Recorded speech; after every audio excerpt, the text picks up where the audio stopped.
त्रेतायुग की वह पावन और अलौकिक वेला थी जब पूरी पृथ्वी साक्षात प्रभु श्री राम के धरा पर अवतरण की प्रतीक्षा में सजी बैठी थी।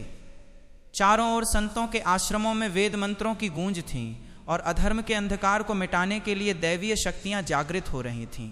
इसी परम पावन कालखंड में सुमेरु पर्वत के अत्यंत प्रतापी और न्यायप्रिय राजा वानर राज केसरी और उनकी परम पतिव्रता एवं तपस्विनी पत्नी माता अंजनी के आंगन में एक ऐसे अलौकिक बालक का जन्म हुआ जिसने आगे चलकर इतिहास और अध्यात्म की पूरी धारा को ही बदल कर रख दिया। यह बालक कोई साधारण वानर पुत्र नहीं था, बल्कि साक्षात देवाधिदेव महादेव भगवान शिव के 11वें रुद्र अवतार थे। महादेव की इसी असीम ऊर्जा और तेज को स्वयं हवा के स्वामी साक्षात पवन देव ने अपने वेगमयी प्रवाह से माता अंजनी के गर्भ में स्थापित किया था।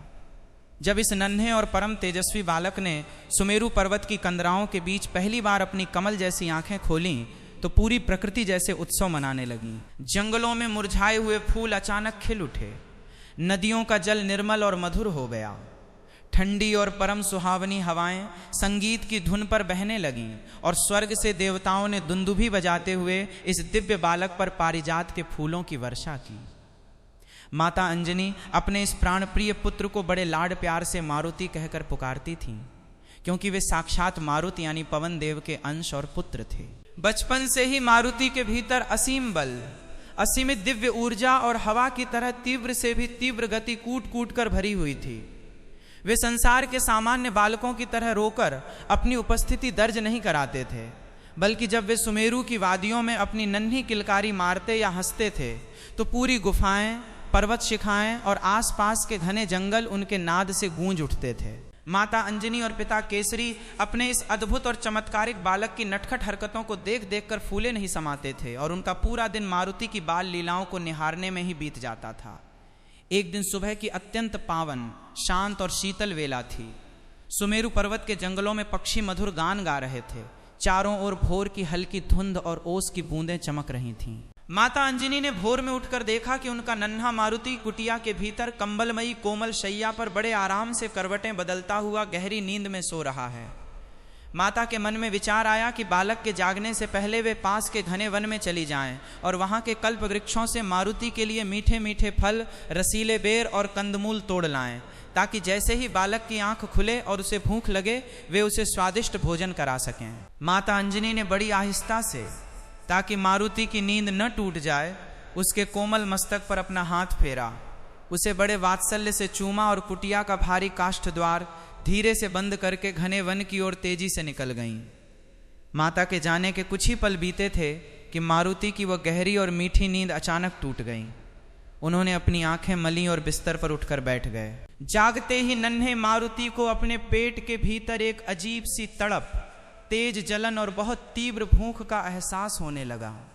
वे साक्षात शिव के रुद्र अवतार थे, इसलिए उनकी जठराग्नि और भूख भी किसी आम बच्चे जैसी नहीं थी। उन्हें ऐसा महसूस हो रहा था जैसे उनके पेट के भीतर कोई प्रचंड अग्नि जल रही हो, जिसे शांत करने के लिए बहुत सारे भोजन की आवश्यकता थी। मारुति ने बिस्तर से उतरकर पूरी कुटिया में अपनी नजरें दौड़ाईं और लड़खड़ाते कदमों से चलते हुए अपनी माता को पुकारने लगे। माते, ओ माते, कहाँ हो तुम? मुझे बहुत तेज भूख लगी है, मुझे तुरंत कुछ खाने को दो। लेकिन कुटिया के भीतर पूरी तरह सन्नाटा पसरा हुआ था और माता अंजनी वहां उत्तर देने के लिए मौजूद नहीं थी। भूख से बेहाल, व्याकुल और रोने की स्थिति में पहुंचे नन्हे मारुति ने पूरी कुटिया का कोना कोना छान मारा। उन्होंने मिट्टी के बर्तनों को उलट पुलट दिया, अनाज की टोकरियों को नीचे गिरा दिया, जल के पात्रों को देखा, लेकिन माता के घर पर न होने के कारण उन्हें खाने के लिए एक छोटा सा फल या अन्न का दाना भी नहीं मिला। भूख के मारे मारुति की आंखों से आंसू छलक आए और वे बिलखते हुए कुटिया के मुख्य द्वार को धक्का देकर बाहर की ओर आ गए।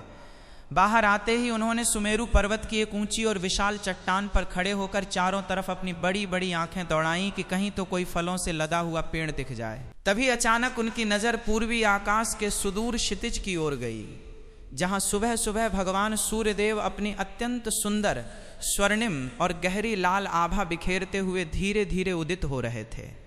सुबह के समय का वह मध्यम प्रकाश एकदम गोल और गहरा लाल धंधकता हुआ सूर्यबाल मारुति को घने आसमान के पेड़ पर लगा हुआ कोई बेहद विशाल, पका, अत्यंत मीठा, रसीला और स्वादिष्ट दिव्य फल प्रतीत हुआ।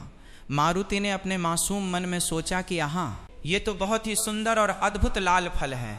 अगर मैं दौड़कर इसे खा लूं तो मेरी सारी भूख और पेट की जलन पल भर में शांत हो जाएगी।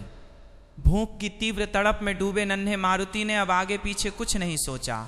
उन्होंने आव देखा न ताव, अपने भीतर की समस्त अलौकिक शक्ति को समेटा और उस विशाल लाल फल को चखने की तीव्र इच्छा लिए सीधे आकाश की ओर एक ऐसी जोरदार छलांग लगा दी जिसकी कल्पना भी किसी जीव ने नहीं की थी। जैसे ही मारुति के नन्हे पैरों ने पृथ्वी के धरातल को छोड़ा, सुमेरु पर्वत की विशाल चट्टानें और नींव उनके पैरों के भयंकर दबाव से कांप उठीं और वहां की धरती पर एक गहरा निशान बन गया। साक्षात पवनदेव के पुत्र होने के कारण मारुति के भीतर वायु की असाधारण, अकल्पनीय और अनंत गति थी। वे पलक झपकते ही पक्षियों के झुंड को पीछे छोड़ते हुए, घने बादलों की परतों को चीरते हुए और पृथ्वी के गुरुत्वाकर्षण तथा वायुमंडल को पार कर अंतरिक्ष की असीम और ठंडी गहराइयों में प्रवेश कर गए। हवा के देवता पवन देव ने जब सुमेरु पर्वत से देखा कि उनका छोटा सा सुकुमार बच्चा इतनी तीव्र गति से अंतरिक्ष की अनंत गहराइयों की ओर उड़ा जा रहा है, तो वे पिता की ममता और भय के वश में होकर तुरंत उसके पीछे पीछे दौड़ पड़े। पवन देव ने सोचा कि अंतरिक्ष में तो भयानक गर्मी और सूर्य का प्रचंड ताप है, कहीं मेरा बच्चा वहां जल न जाए। इसलिए पवन देव ने मारुति के चारों ओर अपनी परम शीतल, कोमल और सुरक्षात्मक हवा का एक अदृश्य कवच बना दिया, ताकि अंतरिक्ष की भयंकर तपन और सूर्य की किरणें उनके सुकुमार बच्चे के शरीर को झुलसा न सकें। जैसे जैसे मारुति सूर्यदेव के नजदीक पहुंच रहे थे, सूर्यदेव का वो प्रचंड ताप, अरबों सूर्यों की भीषण गर्मी और भयंकर ब्रह्मांडीय तपन भी इस अलौकिक बालक के तेजस्वी, पवित्र और रुद्र शरीर के सामने बिल्कुल ठंडी, शांत और निष्प्रभ पड़ती जा रही थी। मारुति को लग रहा था कि वे किसी बहुत ही आनंदमयी, ठंडे और सुहावने सफर पर जा रहे हैं और वो स्वादिष्ट लाल फल अब उनके मुंह के बिल्कुल करीब आता जा रहा था।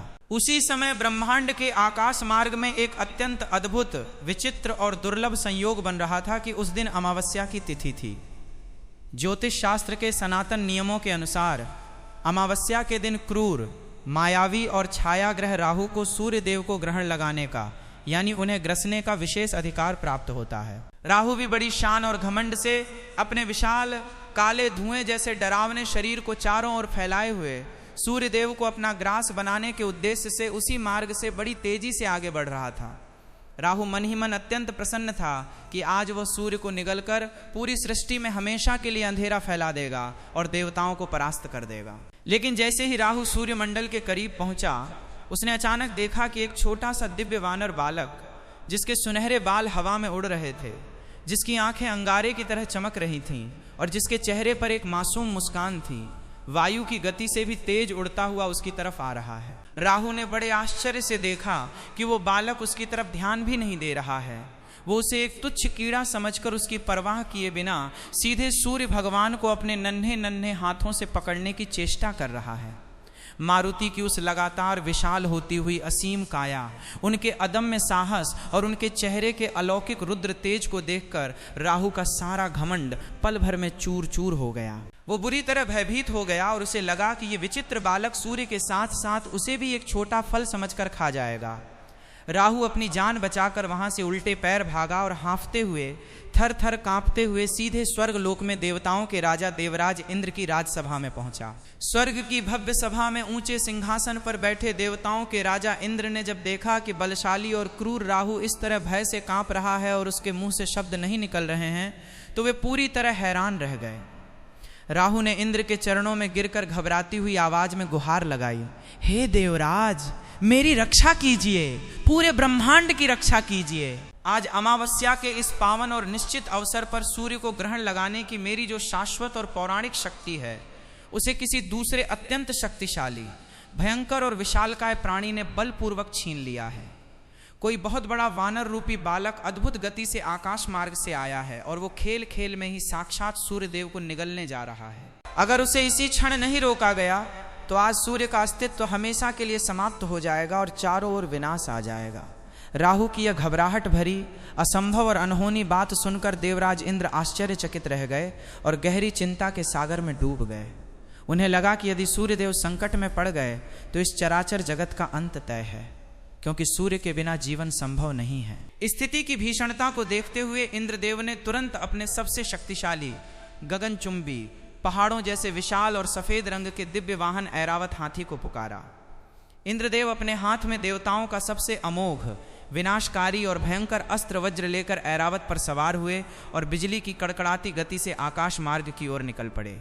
उनके पीछे पीछे अन्य सभी दिशाओं के दिक्पाल और देवताओं की विशाल सेना भी अपनी अपनी गदा और तलवारें लेकर अंतरिक्ष की ओर दौड़ पड़ी। जब तक देवराज इंद्र और देवताओं की वो विशाल सेना उस सूर्य मंडल के मार्ग पर पहुंचती, तब तक वहां अंतरिक्ष के इतिहास का एक बहुत बड़ा और अकल्पनीय कौतुक हो चुका था। भूख से बेहाल और फल खाने की जिद पर अड़े बाल मारुति ने बिना किसी हिचकिचाहट, बिना किसी संकोच और बिना किसी भय के साक्षात ब्रह्मांड को ऊर्जा देने वाले सूर्य देव को अपने दोनों नन्हे हाथों से पकड़ा, उन्हें एक छोटे अमरूद की तरह थोड़ा सा घुमाया और एक ही बार में मुस्कुराते हुए अपने मुंह के भीतर रख लिया। जैसे ही सूर्यदेव मारुति के कोमल मुख के भीतर समाये, पूरे ब्रह्मांड का समय और गति जैसे अचानक रुक गई। तीनों लोकों में भयंकर हाहाकार मच गया। समस्त प्रकृति का संतुलन पूरी तरह से बिगड़ गया। पृथ्वी पर ऋषियों द्वारा किए जा रहे पवित्र यज्ञ और अनुष्ठान रुक गए। पेड़ पौधों ने हवा छोड़ना और सांस लेना बंद कर दिया। समुद्र की ऊंची लहरें स्तब्ध होकर शांत हो गईं और पूरी सृष्टि में एक घना, डरावना, अभेद्य और अचूक अंधकार छा गया। पृथ्वी के समस्त मानव, राजा और जीव जंतु डर के मारे चीखने चिल्लाने लगे कि अचानक समय से पहले यह कैसा महाप्रलय आ गया है। इस घोर विनाश, अफरा तफरी और अंधकार के बीच देवराज इंद्र अपने चमकीले और विशाल सफेद ऐरावत हाथी पर सवार होकर अंततः वहां पहुंचे। जब बाल मारुति ने अपने मुंह में सूर्य को दबाए हुए पीछे मुड़कर देखा, तो उन्हें उस घने अंधकार में चमकता हुआ विशाल, सफेद और सुंदर ऐरावत हाथी अपनी सूंड हिलाता हुआ दिखाई दिया। नन्हे मारुति को लगा कि उनकी प्यारी माता ने वन से उनके खेलने के लिए कोई बहुत बड़ा, सुंदर और सफेद रंग का सजीव खिलौना भेजा है। वे अत्यंत प्रसन्नता से मुस्कुराए और उस सुंदर खिलौने को पकड़ने और उसके साथ खेलने के लिए ऐरावत हाथी की तरफ बड़ी तेजी से बढ़ने लगे। मारुति को इतनी विशाल काया के साथ अपनी तरफ आते देख बलशाली ऐरावत हाथी भी डर के मारे पीछे हटने लगा और जोर जोर से चिंघाड़ने लगा। देवराज इंद्र ने ध्यान से देखा कि इस बालक के मुख के कोनों से सूर्य की प्रचंड किरणें बाहर आने की कोशिश कर रही हैं और इस अद्भुत बालक का तेज प्रतिपल बढ़ता ही जा रहा है। इंद्र के मन में भय बैठ गया और उन्होंने समझा कि ये बालक अवश्य ही कोई मायावी असुर है जो देवताओं को हराने और पूरी सृष्टि को नष्ट करने के लिए पैदा हुआ है। ब्रह्मांड के सनातन नियम की रक्षा करने और सूर्य देव को इस संकट से आजाद कराने के लिए अत्यधिक क्रोधित और घबराए हुए इंद्रदेव ने अपने विवेक और धैर्य को पूरी तरह खो दिया। उन्होंने बिना सोचे समझे, बिना बालक का परिचय जाने अपने सबसे भयंकर और अचूक अस्त्र वज्र को हवा में पूरी ताकत से लहराया और सीधे नन्हे मारुति पर प्रहार कर दिया। वो वज्र करोड़ों बिजलियों के एक साथ कड़कने की आवाज के साथ अंतरिक्ष की छाती को चीरता हुआ गया और सीधे बाल मारुति की बाईं ठुड्डी हनु पर जाकर बहुत जोर से लगा। वज्र का वो प्रहार इतना भीषण और प्राणघातक था कि मारुति की ठुड्डी की हड्डी टूट गई। वे बुरी तरह लहूलुहान हो गए और तड़प उठे। उस नन्हे और निष्पाप बालक के बेहोश होते ही उनके मुंह से भगवान सूर्यदेव तुरंत आजाद होकर बाहर निकल आए और पुनः अपने स्थान पर स्थापित हो गए। मारुति दर्द के मारे एक बार कराह उठे और पूरी तरह अचेत होकर अंतरिक्ष की गहराइयों से सीधे पृथ्वी की ओर एक टूटे हुए तारे की तरह गिरने लगे। अपने प्राणों से भी प्रिय, अत्यंत भोले, सुंदर और निष्पाप पुत्र को इस तरह लहूलुहान और मूर्छित अवस्था में इतनी ऊंचाई से तेजी से पृथ्वी की ओर गिरता देखकर पवन देव का हृदय बुरी तरह फट गया। उनका वात्सल्य और दुख असीम था। वे तुरंत हवा की परम गति से दौड़े और अपने पुत्र को जमीन पर गिरने से पहले ही अपनी मखमली, ठंडी और सुरक्षित गोदी में संभाल लिया। मारुति का वो अचेत, लहूलुहान और मासूम चेहरा देखकर पवन देव का दुख पल भर में गहरे और असीम महाक्रोध में बदल गया। उन्होंने मन ही मन सोचा कि जिस सृष्टि की रक्षा के नाम पर उनके इस निर्दोष भूखे बच्चे पर इतना क्रूर वज्र चलाया गया, वे उस सृष्टि को ही जीवित नहीं रहने देंगे। महाक्रोध में आकर पवन देव मारुति को अपनी छाती से चिपकाकर सुमेरु पर्वत की एक बहुत ही गहरी, गुप्त और विशाल गुफा के भीतर चले गए और वहां बैठकर विलाप करने लगे। इसके साथ ही उन्होंने अपने क्रोध के कारण पूरे ब्रह्मांड में वायु हवा के प्रवाह को पूरी तरह से रोक दिया। हवा का चलना बंद होते ही पूरी सृष्टि में हाहाकार और त्राही त्राही मच गई। हवा के बिना मनुष्यों के फेफड़े फटने लगे, पशु पक्षी हवा न मिलने के कारण जमीन पर गिरकर तड़पने लगे, पेड़ पौधे कुम्हला गए और यहाँ तक कि स्वर्ग लोक में रहने वाले अमर देवताओं का भी दम घुटने लगा और उनका तेज समाप्त होने लगा। पूरी सृष्टि साक्षात मृत्यु के द्वार पर आकर असहाय खड़ी हो गई। जब स्थिति पूरी तरह से देवताओं के नियंत्रण से बाहर हो गई तो परमपिता ब्रह्मा जी और भगवान विष्णु ने इस संकट में हस्तक्षेप किया। वे भली भांति समझ गए थे कि पवन देव के इस महाक्रोध को शांत किए बिना और उनके पुत्र को न्याय दिए बिना इस संसार को नष्ट होने से नहीं बचाया जा सकता। ब्रह्मा जी और भगवान विष्णु के नेतृत्व में सभी रोते, हांफते और तड़पते हुए देवी देवता तुरंत सुमेरु पर्वत की उस अंधेरी गुफा के बाहर पहुंचे, जहां पवन देव अपने पुत्र मारुति को गोद में लिए विलाप कर रहे थे।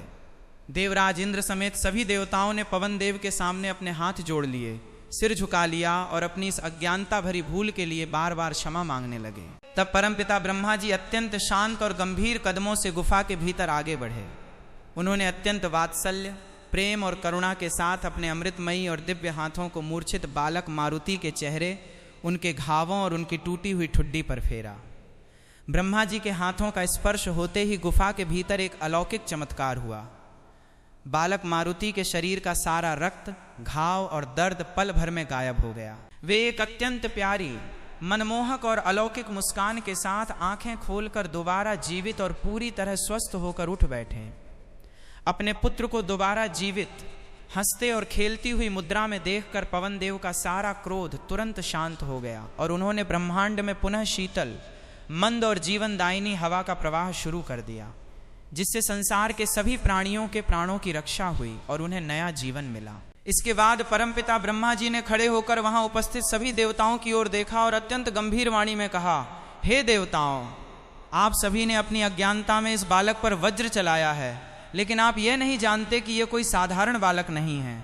ये बालक भविष्य में इस पूरी सृष्टि का कल्याण करने वाला और धर्म की रक्षा का सबसे मजबूत स्तंभ बनने वाला है। जब साक्षात भगवान विष्णु पृथ्वी पर श्री राम के रूप में अवतार लेंगे, तब ये बालक उनका सबसे बड़ा सेवक, दूत और रक्षक बनेगा। इसलिए आप सभी को इस बालक के प्रति कृतज्ञ होना होगा और इसे अपनी अपनी दिव्य शक्तियां वरदान में देनी होंगी। ब्रह्मा जी ने आगे कहा कि चूंकि देवराज इंद्र के वज्र के भीषण प्रहार से इस नन्हे बालक की ठुड्डी, जिसे संस्कृत की शुद्ध भाषा में हनु कहा जाता है, हमेशा के लिए थोड़ी सी टूट गई या टेढ़ी हो गई थी, इसीलिए आज के इस पावन और ऐतिहासिक क्षण से ये पूरी दुनिया, चारों दिशाएं और समस्त मानव जाति इस बालक को हमेशा हमेशा के लिए परम पूजनीय हनुमान के नाम से पुकारेगी और याद रखेगी। पवन देव को पूरी तरह संतुष्ट करने और हनुमान जी के प्रति अपना आदर व्यक्त करने के लिए वहां उपस्थित ब्रह्मांड के सभी प्रमुख देवी देवता आगे आए और उन्होंने बाल हनुमान को अपनी अपनी सबसे शक्तिशाली, गुप्त और दिव्य शक्तियां वरदान स्वरूप प्रदान करना शुरू कर दिया, जिससे वो पूरी अंधेरी गुफा दिव्य और अलौकिक प्रकाश से जगमगा उठी। सर्वप्रथम परमपिता ब्रह्मा जी ने हनुमान जी को वरदान दिया कि संसार का कोई भी भौतिक, दैवीय या अलौकिक अस्त्र शस्त्र, यहाँ तक कि स्वयं मेरा बनाया हुआ परम शक्तिशाली ब्रह्मास्त्र भी हनुमान का बाल भी बांका नहीं कर पाएगा। ब्रह्मा जी ने यह भी वरदान दिया कि हनुमान जब चाहें अपनी इच्छा अनुसार अपने शरीर को एक छोटे से कीड़े या अणु से भी छोटा कर सकेंगे और जब आवश्यकता हो तो अपने शरीर को सुमेरु पर्वत से भी विशालकाय और गगनचुंबी बना सकेंगे। वे अपनी इच्छा से कहीं भी आ जा सकेंगे और उन पर काल का कोई बंधन नहीं होगा। इसके बाद जगत के पालनकर्ता भगवान विष्णु आगे आए। उन्होंने हनुमान जी को अपनी गदा और सुदर्शन चक्र के सभी प्रकार के प्रभावों से पूरी तरह मुक्त करते हुए उन्हें चिरंजीवी अर्थात अमर होने का महावरदान दिया। भगवान विष्णु ने कहा कि हे हनुमान, जब तक इस पृथ्वी पर, इस आकाश में भगवान राम का नाम और कथा सुनी जाएगी, तब तक तुम साक्षात शरीर के साथ इस धरा पर वास करोगे, जीवित रहोगे और अपने भक्तों के सभी दुखों का नाश करोगे। देवराज इंद्र ने भी अपनी बड़ी भूल पर गहरा पश्चाताप करते हुए अपने गले से एक अत्यंत दिव्य और अमूल्य माला निकालकर बाल